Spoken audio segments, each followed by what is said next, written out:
Okay, so the first step to this chicken is this paste, sauce, topping, whatever you want to call it. It's very simple. It's just 1 cup of plain Greek yogurt, then half a cup of Parmesan cheese. That's kind of your guilt there, is that Parmesan cheese, but gosh, it's tasty. So you mix that together, and then you add in the seasonings, okay? And so for the seasonings, you use 1 teaspoon of garlic powder, or you can use a couple cloves of fresh garlic, whichever you have or prefer. And then since I grew up in the South and I love my Cajun seasonings and Cajun foods, instead of using seasoned salt, I actually used a teaspoon of Old Bay seasoning.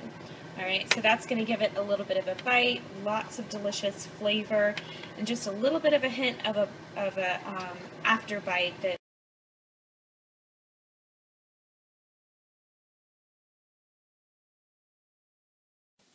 Alright, so what I'm going to do now is I'm going to take that mixture, and I'm just going to take a nice little spoonful, and I'm just going to put it down onto the chicken breast and give it a nice healthy spread. And some of this will melt and it'll kind of fall off of the chicken, but that's okay. So you don't have to cover everything, just the top bit of it. And so you're going to do this for all of your chicken breasts. And then you'll stick it in the oven at 375 degrees for 30 to 45 minutes, depending on your chicken and how thick it is and how much of it you have. So just keep an eye on it. I personally like to keep it covered for the first 30 minutes of it so that the chicken doesn't dry out.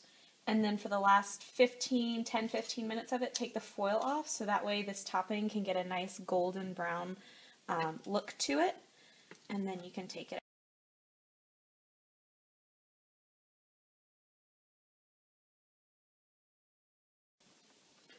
Alright, so my chicken has been in the oven for a good 45 minutes, including 15 minutes with the aluminum foil off. So it's not quite to the golden brown, deliciousness, crunchy look that I want out of my chicken. So I'm actually going to leave it in the oven for a little bit longer. I might turn the broiler on to help kind of speed up the process. So adding on to the cooking time, that's how it goes in this kitchen.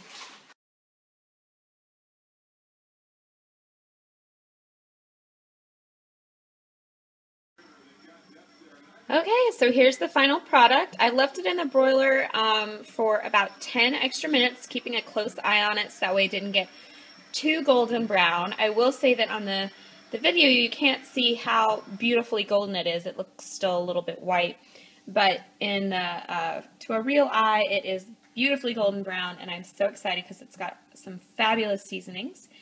So I'm going to serve it up and enjoy. Hope you guys enjoyed the recipe. Check the blog below for the full recipe.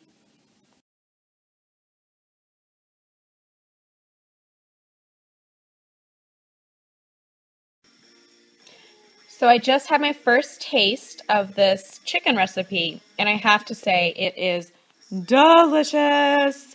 It's got this awesome, like, sweet, tangy, crusting topping. It's not crunchy like I was expecting it to be, but oh man, is it good. I've served it with a healthy side of broccoli, or you could choose asparagus or a salad or whatever lovely green vegetable that you want. But let me tell you, this recipe is definitely a keeper.